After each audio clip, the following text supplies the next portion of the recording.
Back in the management track, the topic is GDPR. Anybody in this room who has never heard about it, then get out of here because it's too late anyway. In the company where I'm working, busy with public affairs and communications and having clients in Switzerland, the owners thought, well, GDPR sounds a bit like EU. And then I said, well, but one of my real important clients works around the whole globe. And I communicate with London. And by the way, we have an office in Brussels. Is that in the EU? Well, London isn't, but Brussels. And so one started thinking and changing a lot. And we all have seen these days when plop, plop, plop, one email after the other, please acknowledge that you're actually living and that we're allowed to contact you and that sort of thing. So, as it's been said in the intro, in the website, on the website,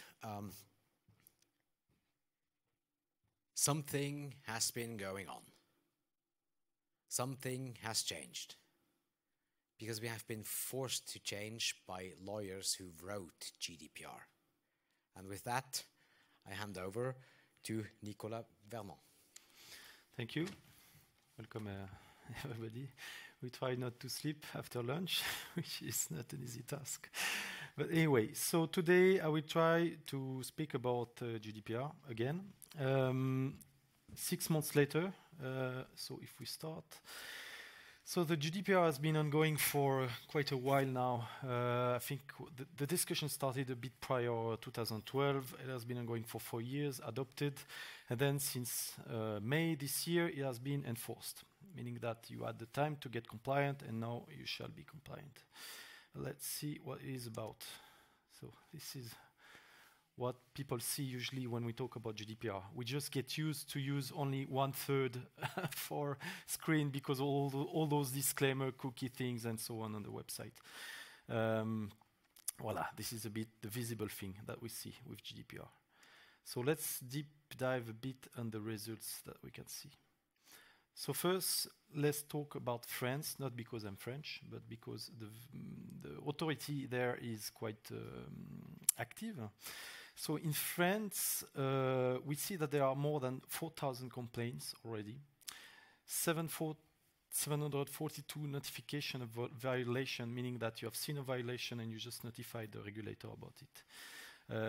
200 transborder complaints, and out of all those complaints and notification, for the moment, only 5 organizations have been sanctioned, with fines going from 10,000 euros to 75,000 euros. So I must say, not a big deal for the moment.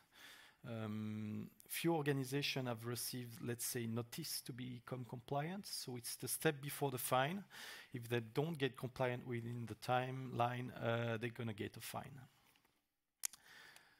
So also in France, another very interesting thing is 24,500 appointed DPO, data protection officer. They are still missing a bit more than 30,000 in France. So let's imagine in Europe, what does it mean? But that's a good start. Some stuff I took from the CNIL. The only thing important here is about the 33 million of individuals impacted by the violation that we talked right before.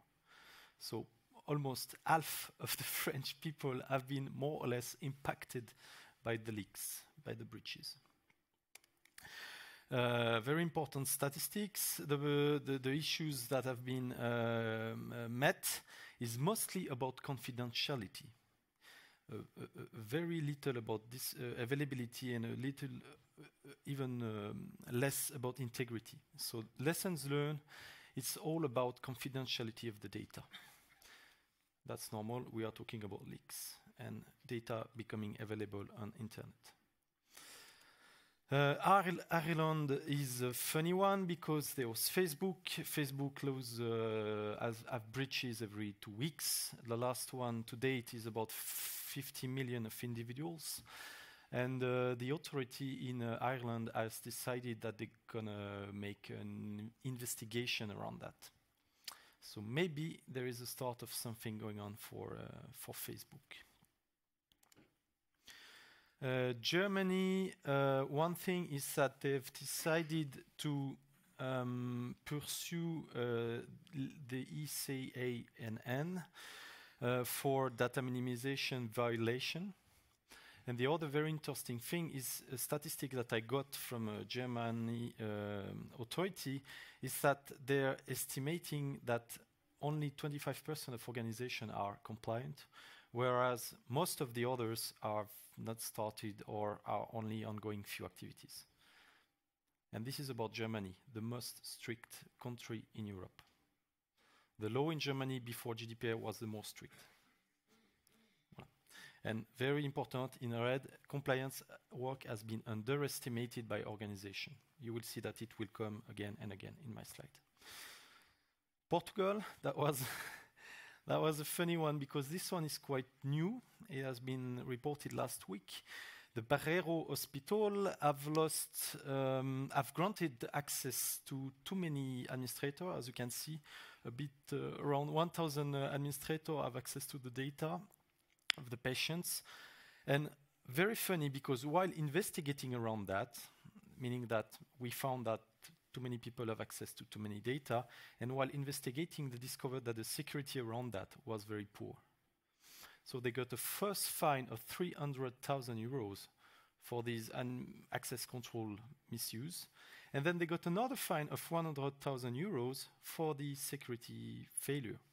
All in all, 400,000 euros, which is the biggest fine to date in regards to GDPR. Globally in the EU, we talk about more than 40,000 complaints. Trust me, the authorities in every country, they are very busy at the moment dealing with all that.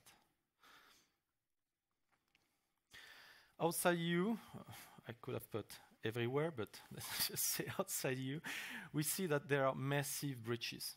Every time we read the breaches now, it's all about millions of individuals. I mean, the Cathay Pacific one is about 9.4 million passengers impacted. So if you flew with Cathay Pacific, you can more or less agree that your data is leaked. In USA, there is this health data breach that concerns almost 80 million of individuals. And I've put only the latest one for Facebook, but if we aggregate all the Facebook leak, I mean, we are more than 500 million. So massive breaches. In the meantime, so on one hand, we got all those breaches that are going on and that are more and more massive. On the other hand, because of the GDPR, I've set a sort of guideline, a sort of standard for data privacy. All the countries are trying to rush, to speed up, to get to the level of the EU. Why? Because there is an adequacy discussion. The Europe have given a list of countries which are adequate. If you got an adequacy, you can exchange data without filling tons of paper and standard clause which are a pain to fill. So you can avoid all that if you have an adequacy. Switzerland has an adequacy, for example. So some countries are, let's say, reevaluating their law to probably pretend to be adequate in the near future. So Brazil have set up the pace for their new law, which will be set in 2020. But with the recent events, we will see if it will continue. Canada have made a very good thing. They are actually. The commissioner have talked to the Canada court, federal court, to let's say to push Google to delete the history, and that's without precedent. So that's the first time that a court will really evaluate the fact that if Google can delete the history. California has set up a new law about that, the Privacy Act, Consumer Privacy Act of California, which for the USA is a good thing because, as you can say, USA don't have the adequacy. So unless the organization you are dealing with have signed and applied the privacy shield, they are not adequate. So that's a good sign also from California that they want to move in the right direction. And in Switzerland.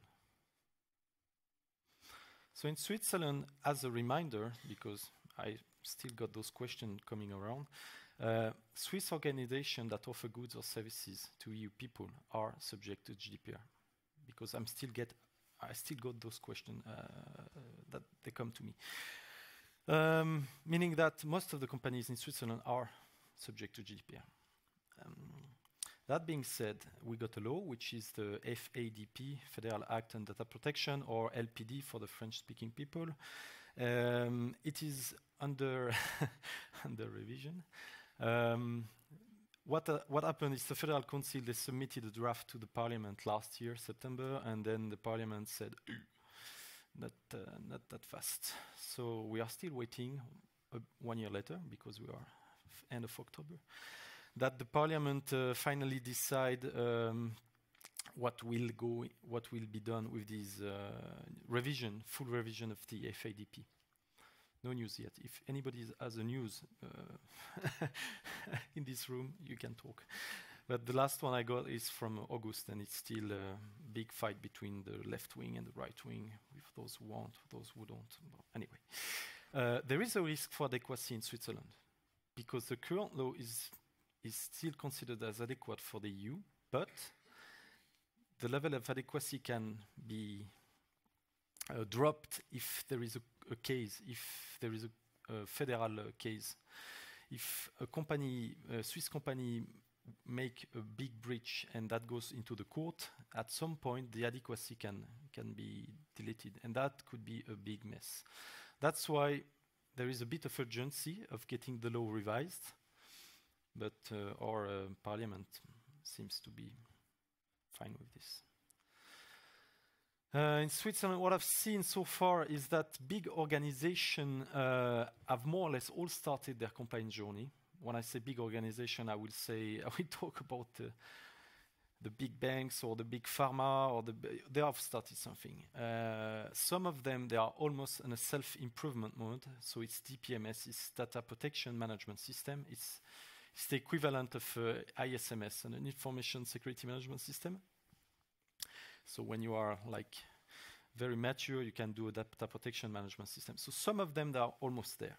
Most of the other companies, so when I talk small, medium organization, most of them, they have not started yet.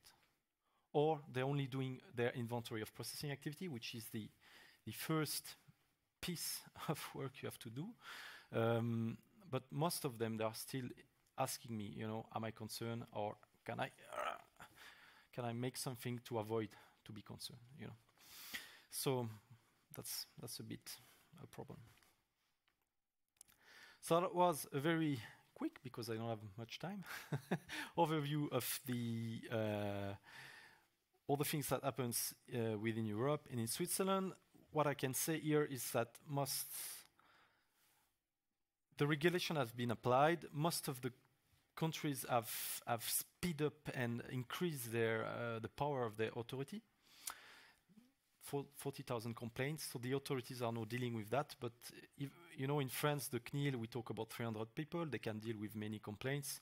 In some other countries, we talk about 10 or 15 people. So they don't have the power, the people to deal with such a workload.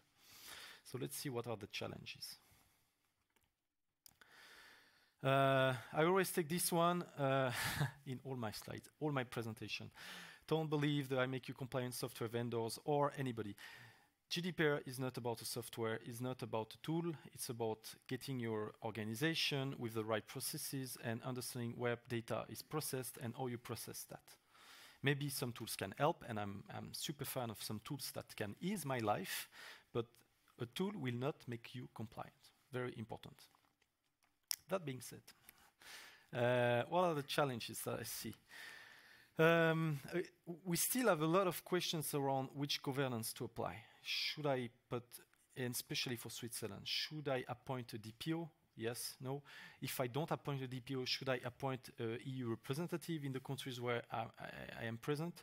All those questions are often asked, and they are still a challenge, because if you put a DPO or if you put some EU representative, then you're entitled to some obligation in regards to the regulator, in regards to the law.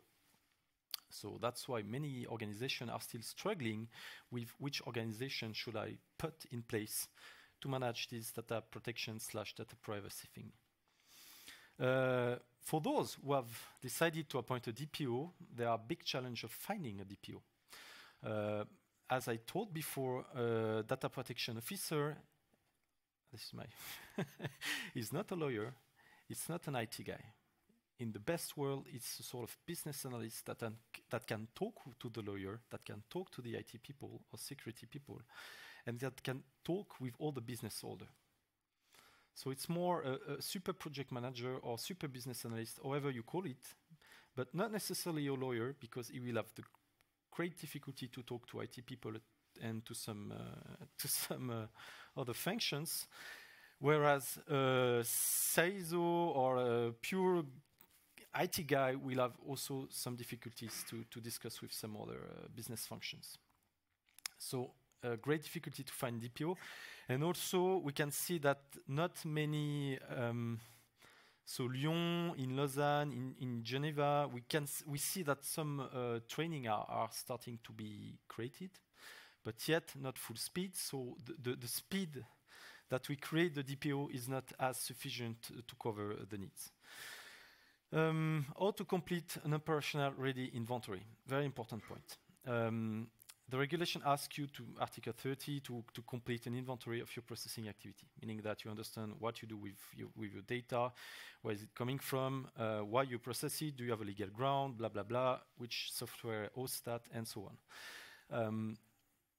A lot of companies that I see are very strict in the way that they want this inventory to be super complete before doing anything else, which is a failure.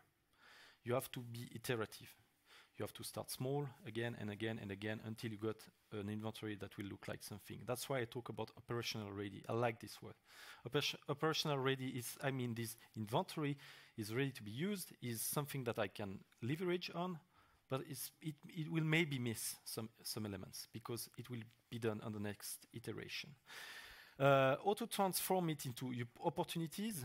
Again, it costs some money to become GDPR compliant. We all know that. Setting up such a project is taking a lot of energy and money. So how could I transform that into opportunities? And I give you some tips.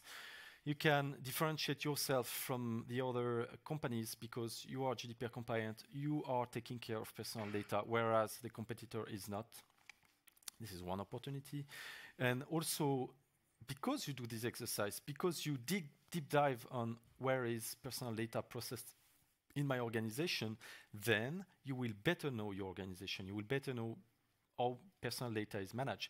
And maybe you can use this knowledge to create new, to use the data for different purposes that you did not thought before. So this is some opportunities. Compliance work has been underestimated by organization. I've put it here again. This is absolutely true.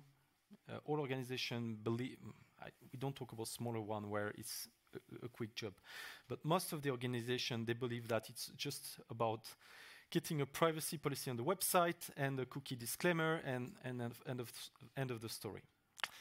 That's not exactly that. That's not exactly the purpose of the regulation. Switzerland, the challenge, am I concerned? This is still, at least in Romandy, the question that I still got every day. This is some sources. I will not go through that because it's a lot of information. This is stuff I took from the IAPP, so I encourage all yourself to go on their website, iapp.org. This is the Association of Privacy Professionals, and for the people who work in security, you got ISACA, which is, let's say, the one publishing all the standard in security. So IAPP is a bit the ISACA of privacy. And they are publishing so many very good things. So this list is very good, and they got some very nice charts telling you what to do to get GDPR compliant, and it's very accurate. To give you a bit, to make the story short, all the authorities have worked together with IAPP at some point. So the things you find here are very relevant. So let's get to the conclusion. So if we take the things from a top-down approach, so on the top, everything looks bright. I mean, GDPR is enforced. The overall legislative landscape is improving. Every country are now revising their law. I mean, I've not written it, but Chinese have settled their Chinese cybersecurity law, which comprise some elements on data privacy. Russian have done the same. Almost all the countries have done the same. So that's a good move on the top level, that the states are understanding that and taking the measures. Organizations tends to better manage their data. No, at least they comply with regulation. At least they do part of the exercise to comply, and doing that, they better manage their data in a way. And some individuals, at least 40,000, understand better their rights because they've put a complaint. Very important thing, that's also to give you some hints. The regulators, they provide very good free material and respond to questions. Here I talk about the CNIL, the French one. The ICO is the British one. Even if they go for the Brexit, they are super active. And the DPA is the one from Belgium. With those three, you got everything you need as free templates, free everything to get compliant. And even if you call the CNIL and you have some questions, they answer, and they are like answering very fast.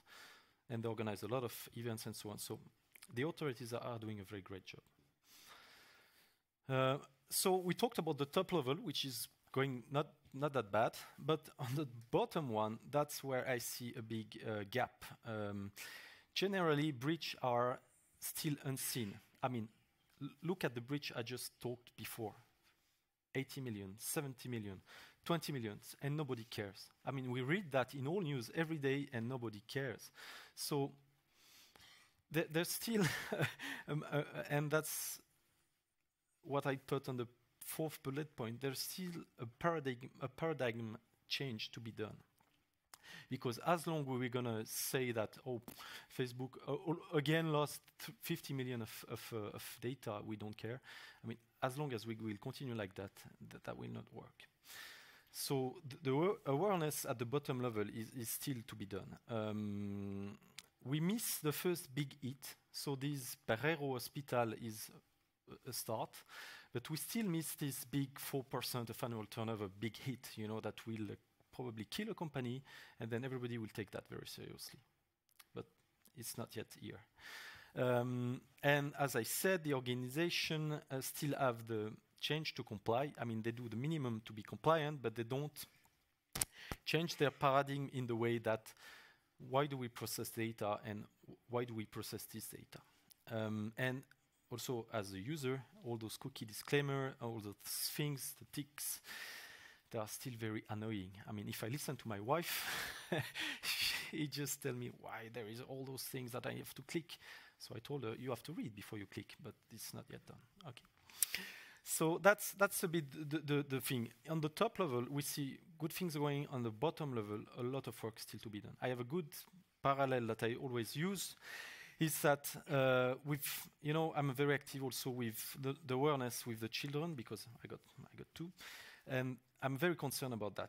Will you give the key of your car to your children and say, okay, just go on the road and enjoy yourself? Nobody will do it without proper training and so on, and before they are 18 and so on. But in the meantime, we give them iPads, we give them social media, and we just say, well, we don't say anything. They just use it and share whatever they want. So there is a bit of disconnection here between what we could do for some cases and here for personal data. So there is a big change that has to become in regards to why we use personal data, why we share personal data. So we started here 10 years ago, not really, because they were the Convention 108. There was few things, but let's say we started here. Now we are here. We are still building things. And I must say that the road is still a bit long. Here is, if you have some questions. Thank you very much. I'm sure there are questions in this room still. Don't ask him whether you're concerned, because you are. Yep.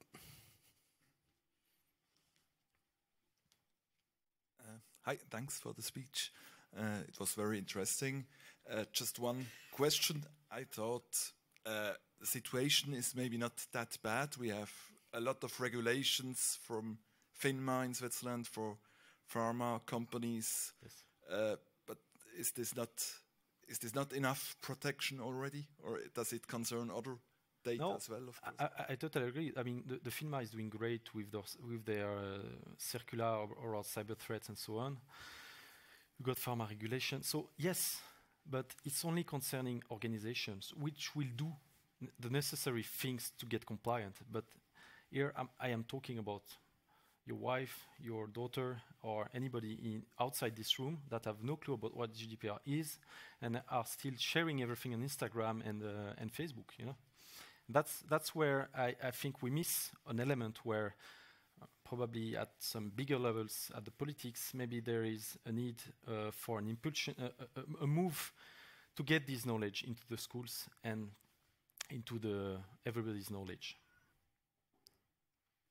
But yes, a lot of regulation, and it's a bit annoying sometimes. Too much. Yes. More questions? Well, I have one. You mentioned Cathay Pacific, and obviously their systems have been hit. Yes. Now, how about British Airways? British Airways just lost like 400-something thousand PNRs. Yeah. Just credit cards and name and that sort of thing you need to board passengers. And they lost it just on their website. Yep. So, will British Airways be hit by GDPR? No. You know, something very nice happened 2 months before the deadline. All companies disclosed their breaches before the deadline, before it was enforced, to avoid the regulation. You know, that's why between April and May, we got so many disclosed of breaches because the company said, let's disclose it now, and we avoid the regulation. And it worked for most of them. Okay, but from a technical viewpoint, the situation is they have a system, obviously, because the airline works. And the data has been stolen just from the website. Yes. Would this have hit BA without disclosure? Oh, yeah. I mean, the GDPR is clear. As soon as the breach is noticed, you have to do something. Here, you can't avoid it be a breach of that side not being seen. You know, so yeah, they would have been brought by ICO, and they would have been in great trouble if it's happening now. But it's not the case. Okay. More questions? So, yeah. I'm just wondering, when I heard about GDPR in the beginning, I always thought, wow, the 4% turnover, that's a huge amount of money that the companies have to pay if something happens. Yes.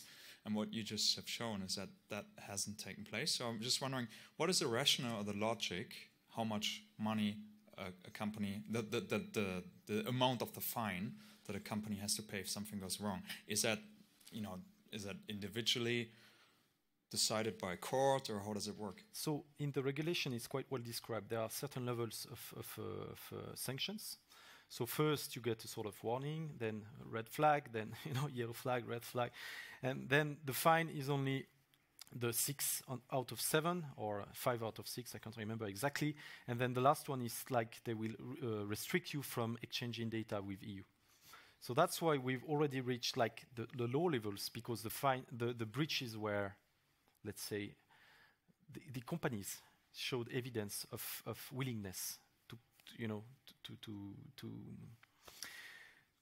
help the authorities with these breaches. Because to get to the higher level, it's either because you have a clear issue in the way you protect data or the way you manage data, because you do something that you're not supposed to do, which Facebook is doing every day, or you have a serious security breach, or because you don't, when the authority is coming, you are not showing willingness to help. So to get to the higher level, it's really, you have to be very bad, very bad. That's why now we get some hits that are very low level, I must say, because organizations, at the moment, they can prove that they have done whatever is possible to mitigate the breach. Yeah, the only issue, if there's no pain, nothing will probably happen, right? Fully agree. But we expect, I was expecting big fines for September, October. Obviously, I was wrong. So I'm still confident that something will come either by the end of the year or Q1 2019. Thanks. More questions? Thank you very much. It's been interesting. Thank you.